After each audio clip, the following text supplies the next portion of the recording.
Hello everyone, Ron and David here, coming to you from our website astrologynewsreport.com. Now we look at the upcoming planetary patterns and predictions. What's in store in the heavens for October 6th to October 13th and beyond.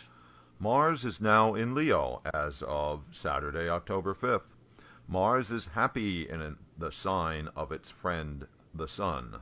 But Mars will have to contend with the opposition of Neptune, riding along on the other side of the zodiac in Aquarius. The planet of dreams, illusions, and confusion, influencing the planet of action is not good, especially when applied to the actions of the government.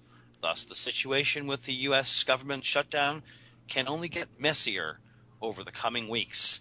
The exact opposition of Neptune to Mars will be on October 19th. And once again, Mars is now in a square aspect to Venus. Back in September, Mars was aspecting Venus, but Venus was strong in its own sign Libra, whereas now Venus is in Mars's sign Scorpio, and Mars, which in September was debilitated in Cancer, is now much stronger in Leo.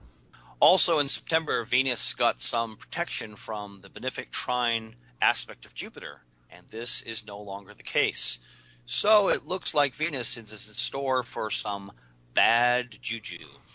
Let's see if we can come up with some possible consequences of this planetary pattern. Venus equals agreement. Agreement? Forget about it.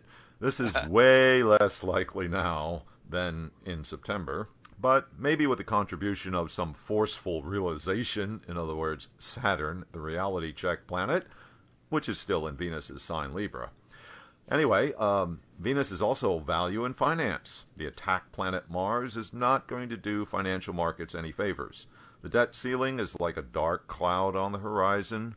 If these Congress clowns don't get their act together, the next phase will be a much bigger deal.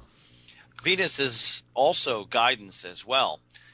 Are we getting any straight talk from our exalted leaders and pundits?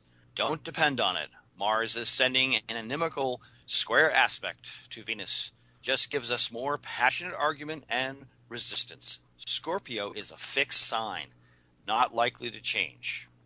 Mars is now in Leo, and in the USA chart, Leo is the ninth house of law. In other words, courts and judges, the Department of Justice, and Mars is the planet of action.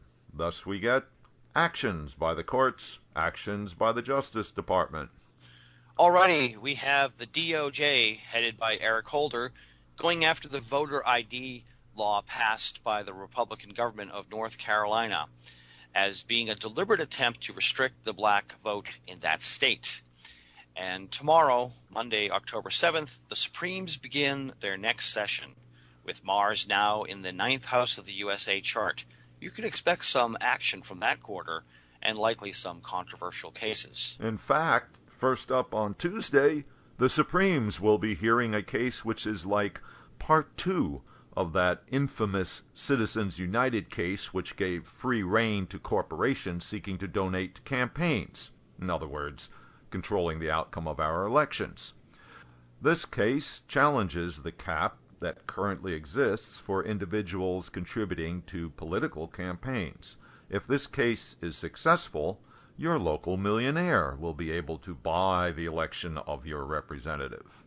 Oh, that's marvelous. Just like they did in the good old days of corrupt elections in our land of the free and home of the brave, it'll be just like any other third world country. Oh, great. Today, Sunday, October 6th, Mercury is sandwiched between Rahu and Saturn. On Tuesday, October 8th, Mercury will be exactly conjunct Saturn at 16 degrees Libra. In Vedic astrology, Mercury and Saturn are friends, but Mercury is basically a weak planet. It is the planet of the rational mind, and we know how weak our minds are. Saturn, on the other hand, is the reality check planet. Saturn is serious stuff. Saturn is karma you can't get out of. Saturn is the energy of stability and endurance. Saturn doesn't change readily. So how does Mercury fare when exactly conjunct Saturn? Well, we've already been experiencing some of the effects. Saturn is steady and therefore obstinate. Putting Saturn together with Mercury means that everybody is attached to their own ideas and reasons. Saturn is restriction. Mercury is thinking, and thus restricted thinking. People can't get out of the box they are in. And then you add Rahu, the shadow planet of obsession, hanging out nearby, and there's very little chance that Mercury will get to be its usual flexible, neutral self. Well, when does this end? Is there any daylight here? Mercury will get a little distance between itself and Saturn in another week. But hold on, folks. Mercury is going to go retrograde in 2 weeks, which means it will turn around and back up in the zodiac, creating another rendezvous with Sirius Saturn and smoky Rahu when we get to the end of October. So stay tuned. All right.